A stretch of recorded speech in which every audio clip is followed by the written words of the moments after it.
A lot of people aren't going to like this one as it's quite morbid, but the pay is far from it. This job is all about giving families peace of mind by helping them plan ahead and protect their loved ones from future stress. So let's get into earning power. You'll start at around $75,000 a year. This is the average for pre-need funeral sales reps in the US, and top performers regularly break $90,000 to $100,000, with some hitting over $106,000 when they crush targets. So this is the highest paying job we've had so far. But how easy is it for beginners to get started? Well, there are no real qualifications needed here. I'd say it's more about your empathy, confidence, and the ability to navigate emotional conversations. Because of this, I'm going to give it a beginner's score of 7 out of 10. But what about growth potential? Well, unfortunately, we're all going to die someday, and funerals aren't going out of style anytime soon. In fact, I remember reading in the Washington Post that there are now more deaths than births in most US counties, showing that the demand for end-of-life planning is only going up. Look, funerals aren't cheap. The average one costs $8,300,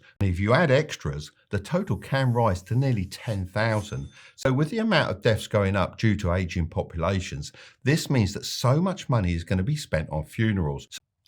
9.5 out of 10. Another benefit of this job is that it's pretty AI proof. There's no tech about right now that can actually comfort a grieving person, not in the way an actual human being can. It hasn't lived, so how can it possibly understand death? The human connection is just something technology can't replicate. So for survivability, I'm going to rank it a 10 out of 10. Now lastly, let's talk about freedom. Although this is a remote job, there are far more time restrictions than the other jobs we've covered so far. It's not exactly a 9-to-5 clock-in corporate job, but it also doesn't give you the full-on digital nomad lifestyle. When it comes to freedom, there's a mental aspect too. And with this job, there's a lot of emotional weight you have to carry. So for that reason, I'm going to give it a 6 out of 10. Now let's see how it stacks up against our current leader. Okay, wow, it's actually taken the lead in earning power and survivability. So let's see if the next one can win any categories.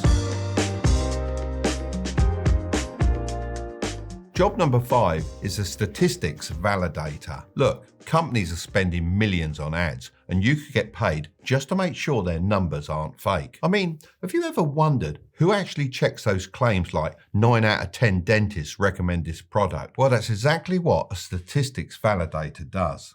They fact check these kinds of bold marketing claims so companies don't get sued.